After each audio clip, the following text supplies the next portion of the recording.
Bonjour les enfants, j'espère que vous allez bien. C'est toujours la maîtresse Hasna. On va terminer notre programme les enfants. On est toujours dans le projet 4, protégeant la nature. La séquence 1, pourquoi la Terre est-elle en danger? Notre séance d'aujourd'hui les enfants, c'est bien la lecture compréhension. C'est pour ça que vous devez prendre le livre et ouvrez-le la page 83. Voilà le texte les enfants. Avant de commencer la lecture, on doit trouver l'image du texte. Qu'est-ce que ça veut dire l'image du texte? Ça veut dire le titre, le nombre de paragraphes, l'auteur et la source. On va commencer avec le titre les enfants. C'est pourquoi les déchets sont-ils dangereux? Ça, c'est le titre. Les paragraphes les enfants. On va commencer avec le premier paragraphe. Il commence avec le mot déchet, les déchets, et il se termine avec maladie.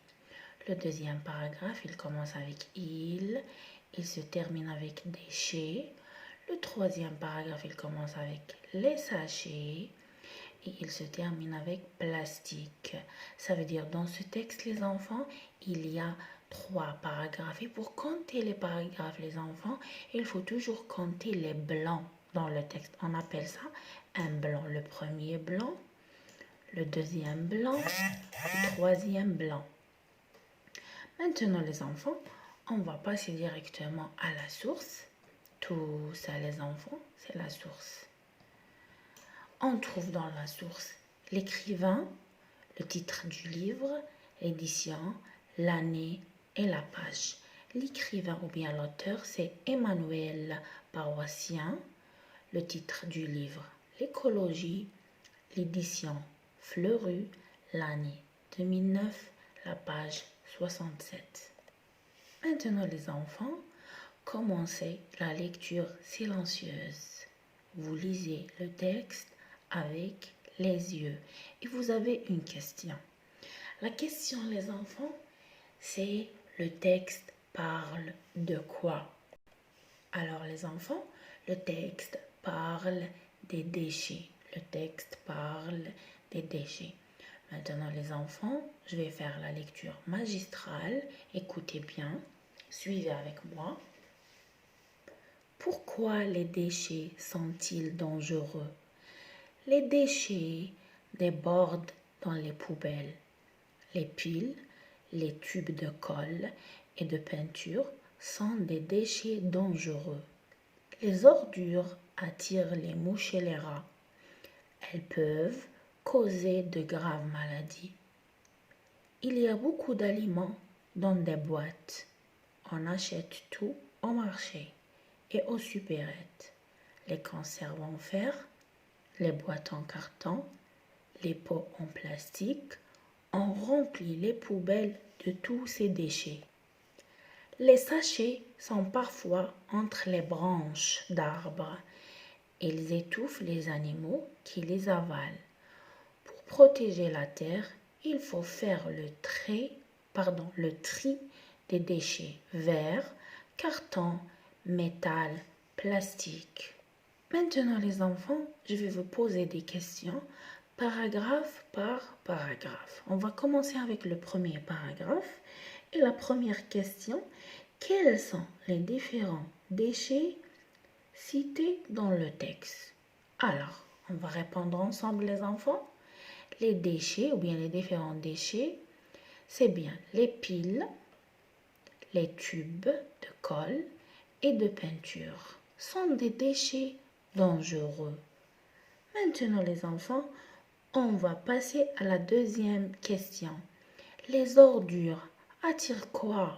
Et on va répondre ensemble. Les ordures attirent les mouches et les rats. Troisième question les enfants. Pourquoi les déchets sont-ils dangereux? Pourquoi les déchets sont-ils dangereux? Parce que elles peuvent causer de graves maladies. On va passer au deuxième paragraphe les enfants. Et je vais vous poser la première question. On achète quoi au marché et aux supérettes? Alors, qu'est-ce qu'on achète? On achète les conserves en fer, les enfants, comme les boîtes de thon. On achète les boîtes en carton. Les enfants, comme les boîtes de Candia. On achète les pots en plastique. Comme les enfants, les pots où on met les plantes. La deuxième question, les enfants, avec quoi on remplit les poubelles? Avec quoi on remplit les poubelles?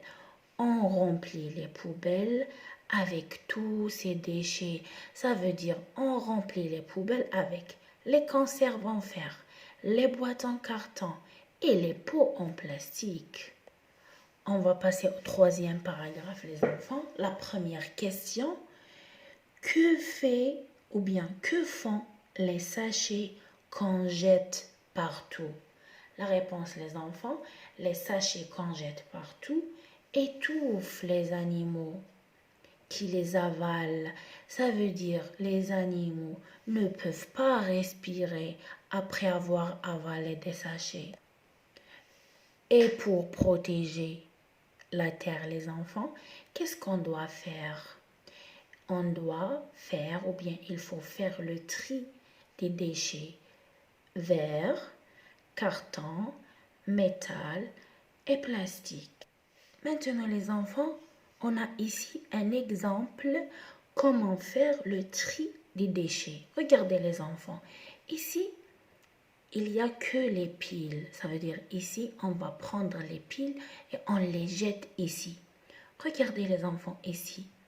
Pas de sac plastique ni plein ni vide. Ça veut dire dans cette case, il n'y a pas de sac en plastique. Il n'y a que papier, journaux, magazines. Il y a carton et emballage. Il y a flacons et bouteilles en plastique. Regardez comment on fait le tri, les enfants. Regardez, ici, il y a les piles. Ici, il n'y a pas de sachet. Regardez les enfants, ni plein ni vide, ni plein ni vide. Ici, il n'y a que les papiers et les journaux. Ici, il n'y a que les cartons et l'emballage. Ici, il n'y a que des bouteilles en plastique. On a une deuxième image, les enfants. Regardez les enfants. C'est comme ça on fait le tri, les enfants. Par exemple, ici, on va mettre les cartons. Ici, on va mettre le métal, comme les boîtes de conserve. Ici, on va mettre le plastique. Et ici, on va mettre le plastique. Et ici, il y a un dessin, ça veut dire les vêtements, etc. Et il y a où on met le verre, les enfants. Regardez les enfants, il y a une phrase qui s'est écrite ici. Trier pour s'écrier. Ça veut dire on va faire le tri. Verre, carton, métal et plastique. Et avant de terminer les enfants, notre séance de lecture est terminée. Vous avez une évaluation à la maison. Je vous demande vous devez entourer dans le texte les verbes conjugués. Ça, c'est la première évaluation. La deuxième, on va trouver un autre titre au texte. Ça, c'est un travail à la maison, les enfants. Maintenant, je vous dis, au revoir, à une prochaine séance.